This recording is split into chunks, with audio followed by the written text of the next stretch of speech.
Fala pessoal, tudo bem com vocês? Chega mais, eu sou o Chico Garcia, inscreva-se no canal e vamos junto.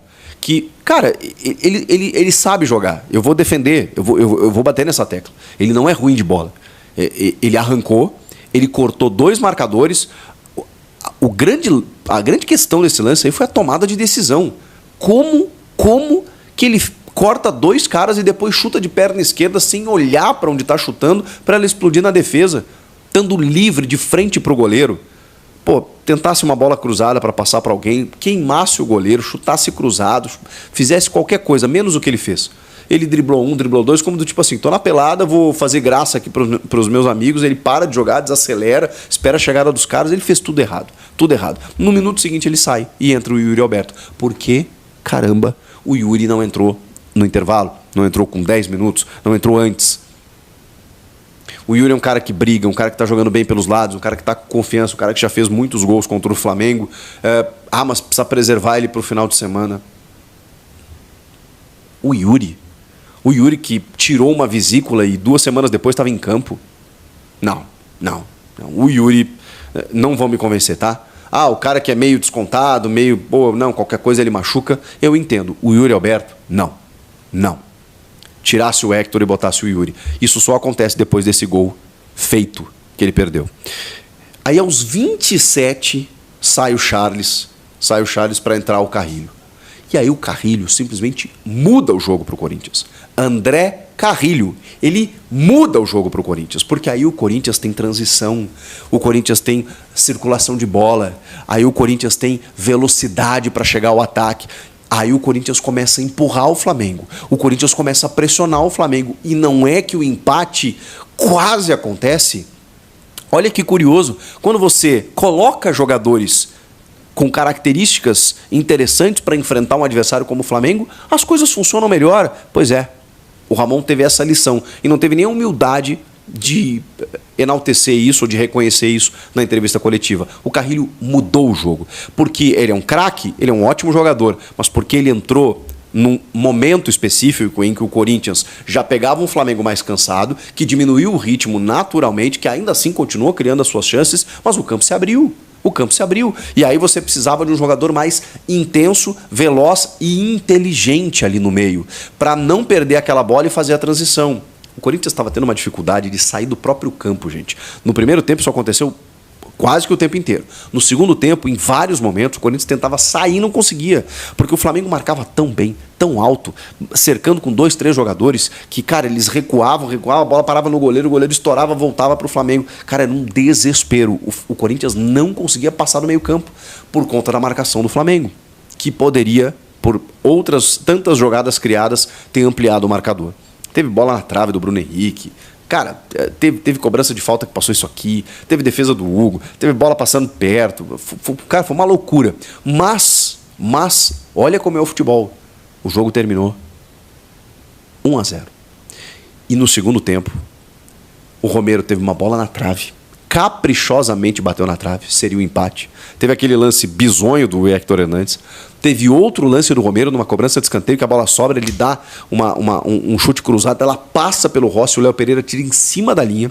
Tem uma jogada do Yuri Alberto pelo lado esquerdo que ele espera, ele dá atrás no Garro, o Garro chuta, a bola explode em cima da defesa. O Corinthians poderia ter empatado o jogo. Não é louco? Claro, né? Ele mudou o time melhorou. Bom, gente, para o jogo da volta, é claro que eu imagino, até por conta do contexto de que o Corinthians vença os seus jogos pelo Brasileiro e respire e chegue lá numa condição um pouco melhor, a gente pode entender um time muito mais equilibrado do que esse. Eu espero, porque tem condições de reverter. É um gol. O Flamengo pode fazer um gol na Neoquímica Arena? Pode. Vai jogar para cima, vai jogar para vencer. Tem 20 dias até lá, quase isso. O Felipe Luiz vai ter tempo para trabalhar essa equipe, já deu mostras de que esses caras podem jogar muito mais do que vinham jogando, então assim, é óbvio que vai ser um jogo duro, vai ser difícil, mas vejam só como são as coisas, se você escala aquilo que você tem de melhor, você fica mais próximo de vencer o jogo, né? Eu acho que essa é a lição que o Ramon e o Emiliano Dias têm que ter dessa partida. Espero que eles tenham humildade suficiente para entender o que aconteceu. Não pode entrar contra o Flamengo. Lembra que a gente conversou aqui, Garro e Coronado juntos? Gente, de vez em quando. Contra o Atlético Goianiense dá. Em alguns momentos contra o Fortaleza com o jogo resolvido dá. Agora, contra o Flamengo, contra o Palmeiras, contra equipes que gostam da bola, como que você vai jogar com o Igor e Coronado se eles não vão ter a bola? E isso foi o que aconteceu. O Corinthians não teve a bola. O Coronado, enquanto o Corinthians tinha a bola, foi o principal jogador ainda do Corinthians no primeiro tempo, porque ele tem muita qualidade técnica. Só que não tinha condições, né? Quando ele chegava na intermediária, roubavam a bola dele. Então era muito difícil de abastecer o ataque do Romero com o Héctor Hernandes. E ele acabou sacrificado. Eu teria tirado o Garro, não o Coronado, ou o Coronado, não o Garro?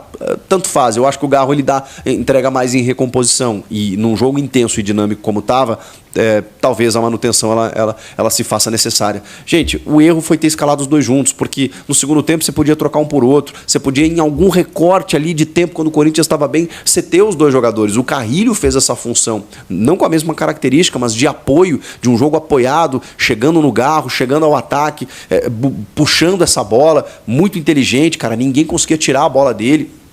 Então o Carrilho fez essa função que o Coronado daqui a pouco poderia ter entrado junto, o Carrilho e o Coronado. Ele tinha várias maneiras de jogar o Corinthians contra o Flamengo nesta noite. E ele fez a pior possível, começando o jogo. Depois corrigiu no segundo tempo.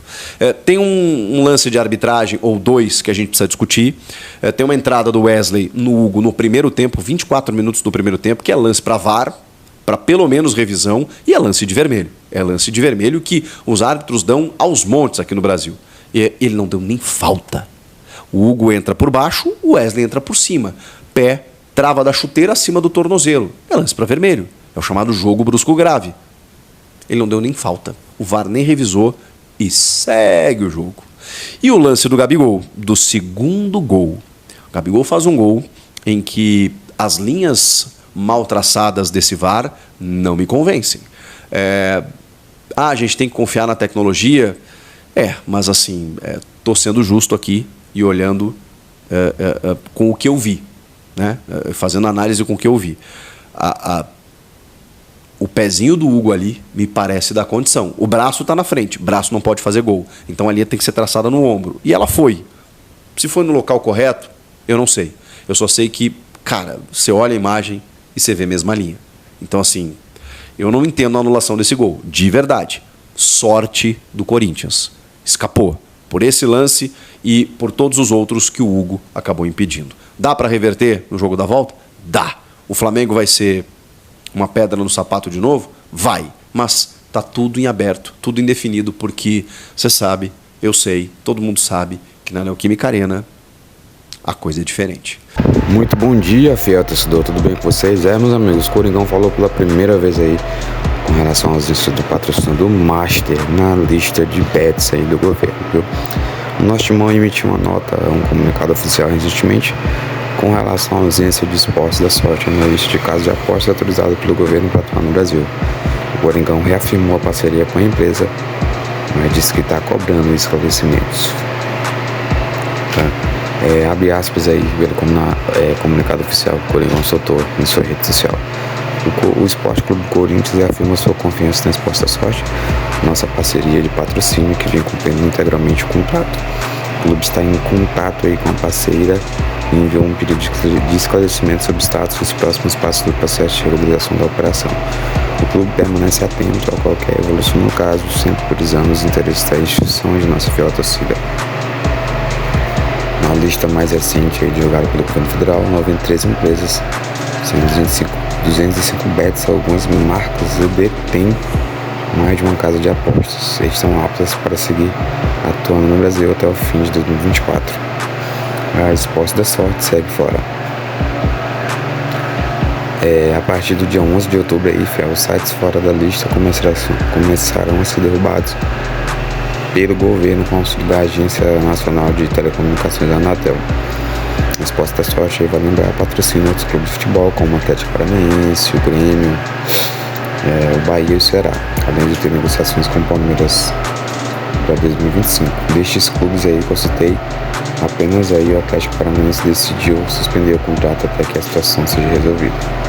Caso o Timão venha a seguir o mesmo caminho aí, estaria apoiado em uma cláusula aí multimilionária prevista em um contrato. Segundo o UOL, o Timão pode romper o contrato caso a Esporte da Sorte não consiga a concessão do Ministério da Fazenda e teria direito a 100 milhões de multa. desde agosto e acompanha esse movimento para conseguir a autorização do governo, mas não vem tendo sucesso, principalmente após a prisão do CEL e do presidente Henrique da Silva.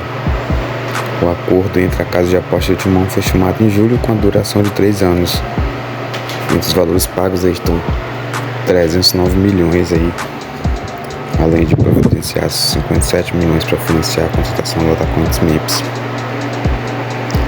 Meus amigos, é isso aí. Espero que vocês tenham curtido o nosso vídeo. Se você curtiu, deixa o like, se inscreve no canal e ativa as notificações. Lembrando que isso quer dizer do jornalista Garcia, ok? Um forte abraço a todos, até o próximo vídeo. Vai, Corinthians!